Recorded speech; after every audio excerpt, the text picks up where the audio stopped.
Dalton and the Sheriffs have established themselves as one of the top Boston-based country acts around. The band has built a fervent following based on their energetic live performances, which meld their distinctive takes on country songs with their often Boston-centric songs.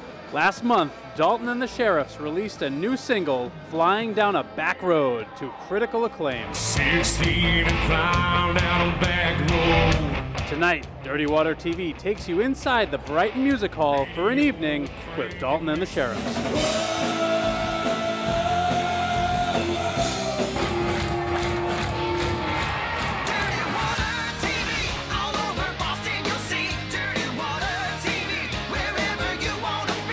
Love that Dirty Water TV.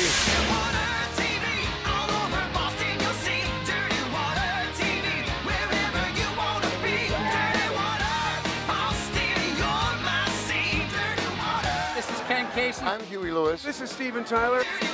James Montgomery. Hey, I'm Grace Potter. I'm Darius Rucker. I'm Susan Tedeschi, and I love that Dirty Water TV.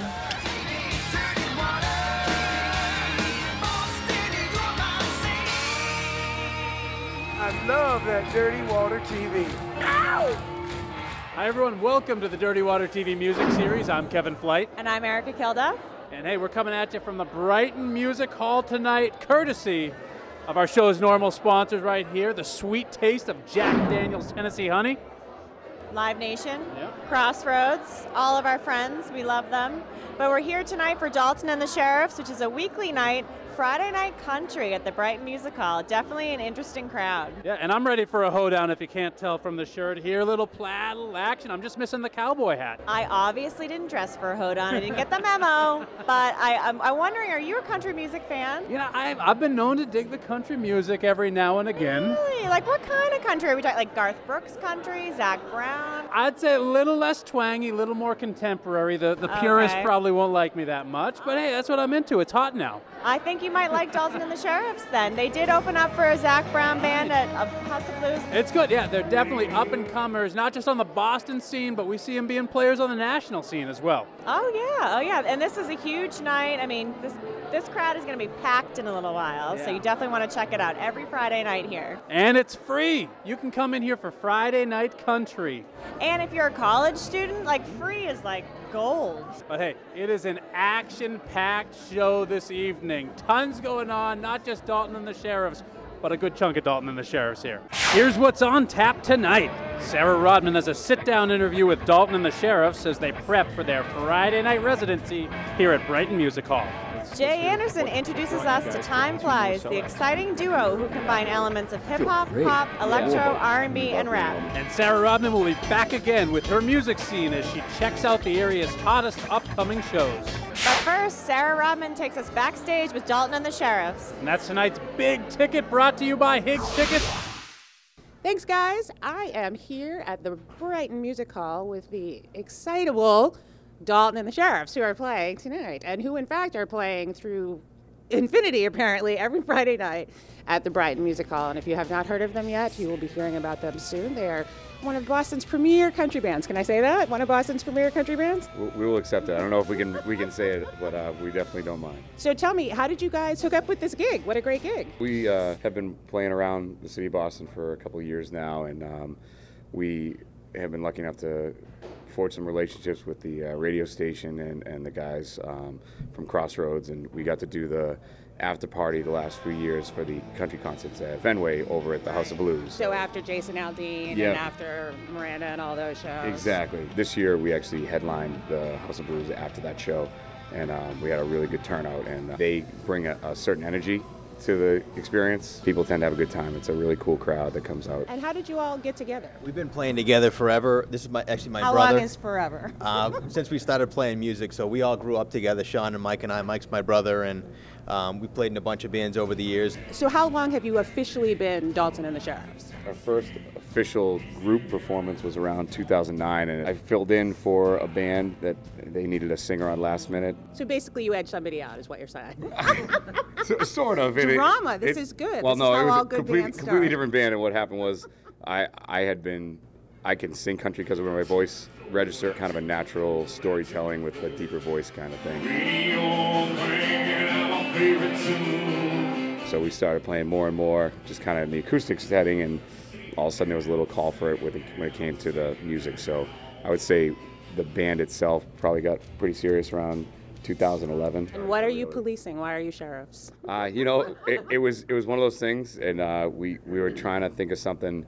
I've always been a fan of Hootie and the Blowfish and that kind of band name, the Tom Petty and the Heartbreakers kind of thing. Something. So we had the Dalton kind of name. We had a kid that was originally in the band that would go around and call himself Dalton, and from Roadhouse, and we just tried to put some things together that I love that Patrick Swayze is now part of the lore. Well, you know, these are the things that the stories that have never been told before. So you all do originals, but you do covers too. You do a mix. Yep, we started out, I think most bands do, playing other people's music and doing it, I think, in a certain style. I don't think we try and recreate songs per se. I think we like to play it in our own fashion. Started throwing in some songs and people liked them, and over the course of a couple years, you know, we released our first CD after the Jason Aldean show when we were playing at the House of Blues, and we basically toured on that for a year. And You're the kind of song that makes me speak. You're the kind of girl I want to meet. Play it on the radio, play it on the stereo, play it on the things you were too young to know. we managed to crack the iTunes Top 200 with it, and it made it all the way to number 165, which was pretty sweet. Yeah, for a local band with zero promotion and no sort of anything behind you, just DIY, that's really great. When you make that breakthrough to that song where it's your song and everybody's singing along, not Keith Urban's song that everybody's singing along to, that must have been a nice feeling. Yeah, it was a really big weekend for us. The weekend that we released it was also the weekend that we had gone down with a different song that we'd written to the Bluebird Cafe and passed our audition down there. For those of you who don't know, the Bluebird Cafe in Nashville is the sort of most important place for emerging songwriters to go to play their music, for other songwriters, for people in the industry, for tastemakers in Nashville. It's a big deal for country music. If you watch the TV show Nashville, they're all about that place, and it is a really special place. So to even just get an audition, but then to pass the audition, that's amazing. Yeah, it was pretty crazy. We were playing our show on Saturday night,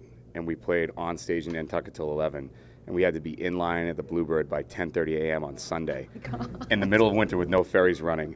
And it was one of the longest trips I know that I've ever been involved in. But we made it down there. We passed our audition. What song did you play? We played a song called "Thanks for the Song." You know you careless run around.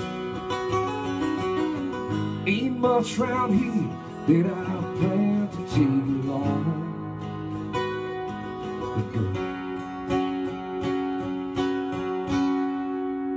Thanks for the song. We had a bunch of people travel down to Nashville just to hang out. We got to play at Tootsie's, and it was just kind of like a really special weekend. And I don't know. I don't really care where we end up. It was really cool that it happened. Well, speaking of Tootsie's, which is on Broadway, you have a song that is my favorite song of yours that I've heard so far, that Just a Little East of Broadway. Just a little east of Broadway, the dream of brighter lights. The thing to me that I like about it, and I feel like is one of the things that gives you sort of authenticity as a country band, is that's a real story song. That's a real song about your family and about your grandfather and your parents and music being in your family. And I'm curious, all those people who handed down guitars and pianos and sang when you were a kid, were they country music fans? Is that how you got into that? Because you have a very rock and roll voice. Yeah, I think that from a lyrical standpoint, I've probably always been country. So the storytelling aspect of what I listened to was very much kind of on point with what happens in a modern country song these days. Have you found that you have gotten more fans over the past few years as people have gravitated toward country and the way it's become sort of more pop? We all kind of listened to the 90s alternative Seattle sound, and as we matured, so did our music taste. Like if you go to my iPod, you'll find Pantera, Carly Simon, James Taylor, and Guster, and it's all over the place. Yeah. It's all over the place. And we started playing country. I'm like, all right, I'll give it a try.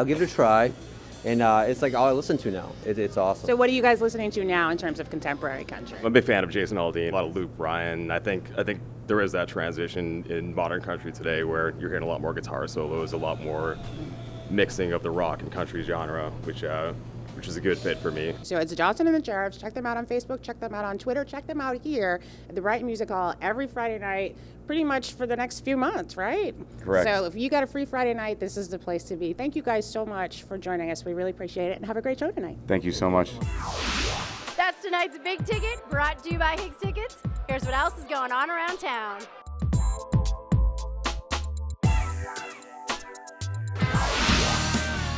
Up next, Jay Anderson introduces us to Time Flies. And later, Sarah Rodman will warm you with this winter's hottest shows. That's when Dirty Water TV from the Brighton Music Hall returns. I'm Mark Farner, and I love that Dirty Water TV.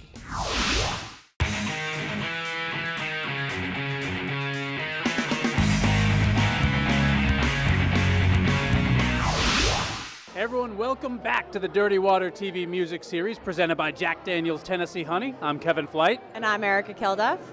What do you get when you mix electro, pop, funk, R&B, and pretty much every other kind of music genre under? You know, that sounds like a smorgasbord of delightful fun for my ears. I don't know, what do we get? Well, thank you for answering my question. You get Cal and Rob. They're from Time Flies. They're super talented, and Jay Anderson got to sit down and chat with them. Thanks, guys. Jay Anderson here, coming to you from the Foundation Room, and I'm here with Cal and Rob, and they are Time Flies. Guys, welcome. Thanks for taking the time. Thank you. Thanks for having us here in Great the Foundation Room. Great room. No worries, guys. So first of all, congrats on 2 more Boston sellouts. Very cool. Mm-hmm. And you know, I believe you guys got your start right down the road at Tufts. Let's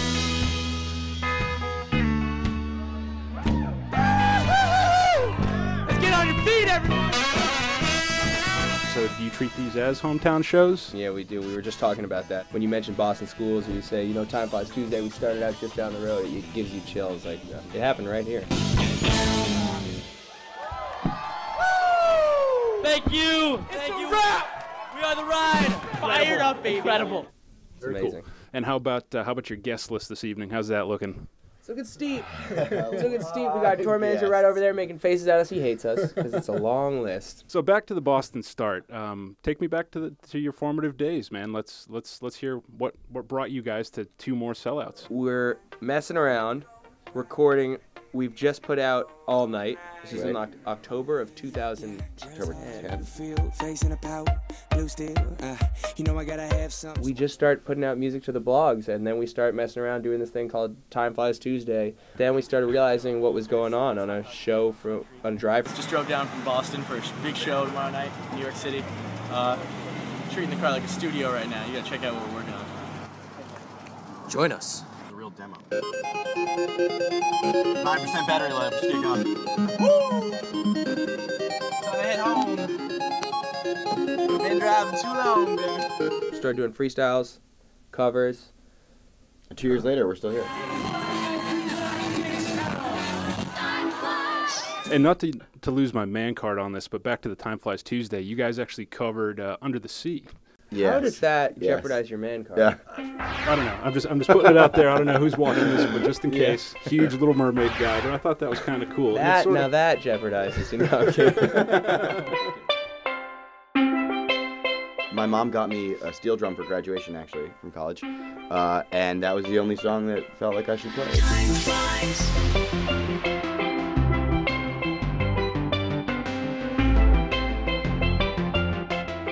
There we were playing Under the Sea, and we said, this sounds like it could be a great Time Flies Tuesday. Probably our fastest one ever. 3 hours later, we were done. From when you guys first started to now, it's really been almost just a meteoric rise. You've really taken off, just selling out show after show after show.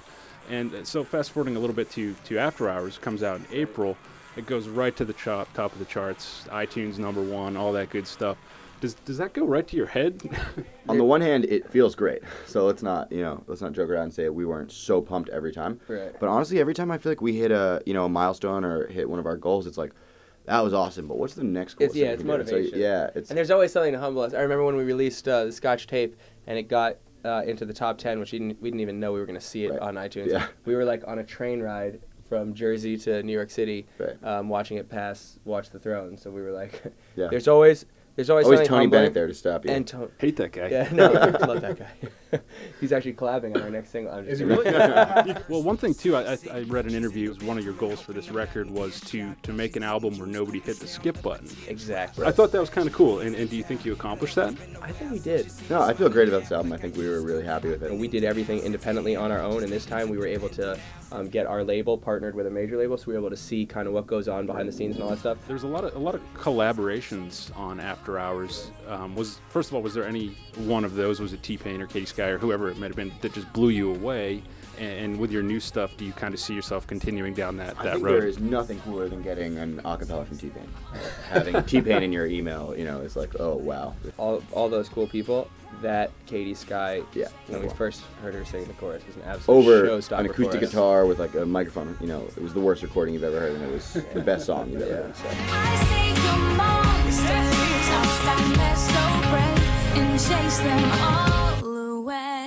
I mean, you guys have been absolute road dogs over the last few years. You've played everywhere and anywhere. You've been to Asia, Jakarta.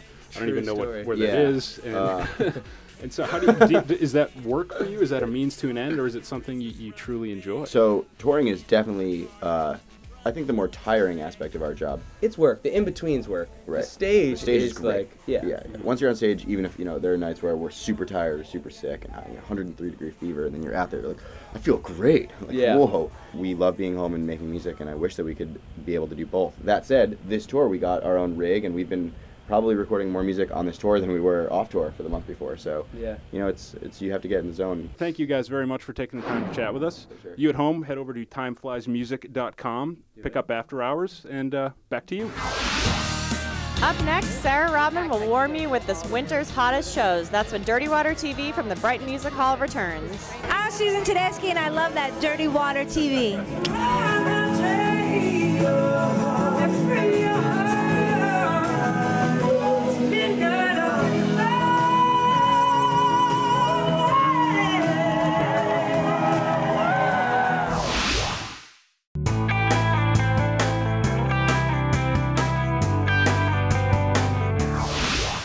Welcome back to the Dirty Water TV music series. I'm Erica Kilda. And I'm Kevin Flight. We are here tonight, courtesy of our good friends at Jack Daniel's Tennessee Honey. And like I say, much like the Jack Daniel's brand, the Brighton Music Hall here, despite the name change, it's new, but there's a lot of history within these walls here, long-standing tradition. Formerly Harper's Ferry. I mean, think about all the acts that have played here. Steven Tyler of Aerosmith fame, Bo Diddley. I think everybody likes Bo Diddley. Also, if you're a Guns N' Roses fan, their cover band, the cover band plays here. Did not know that. I mean, all types of genres, all kinds of acts. It's definitely, there's a lot of history in here. You can feel it. It's like kind of dirty, but not, right? It's good raw sound. I mean, it's a great place where a lot of up-and-comers come. They get their start, and then they hit it big. Exactly. This is definitely the place to start, for sure. Yeah, my girl EK dropping knowledge here, but Sarah Rodman's about to drop even more knowledge on you right now with her Boston music scene. Take it away, Sarah.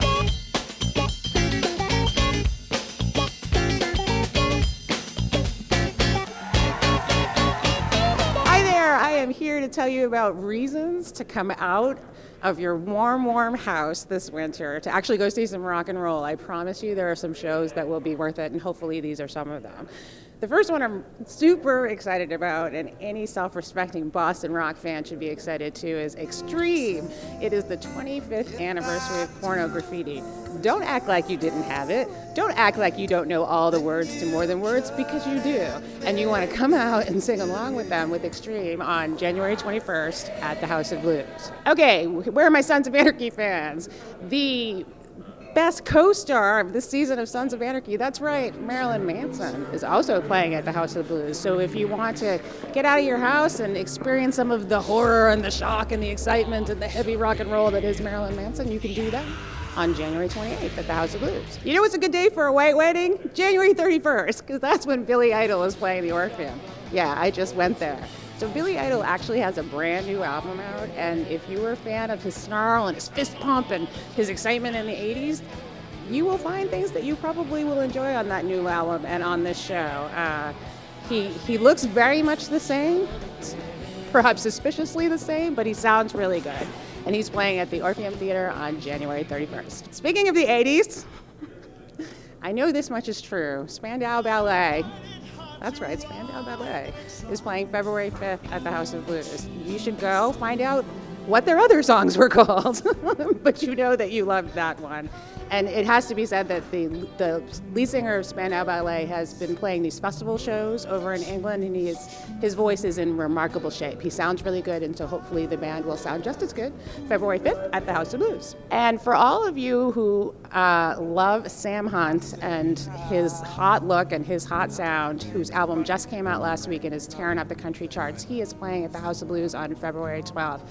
This man sounds as good as he looks, and he looks really good. So for all the new country music fans, that is going to be the place to be. February 12th, the House of Blues, Sam Hunt. Thanks so much for watching, and see you out there rocking.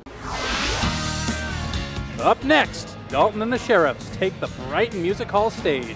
That's when Dirty Water TV from Brighton Music Hall returns.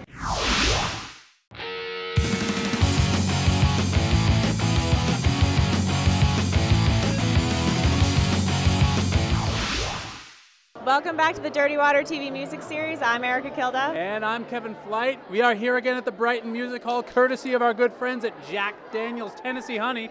And as you can see behind us here, the stage is filling up, which means the show is about to start, and we got to wrap it up.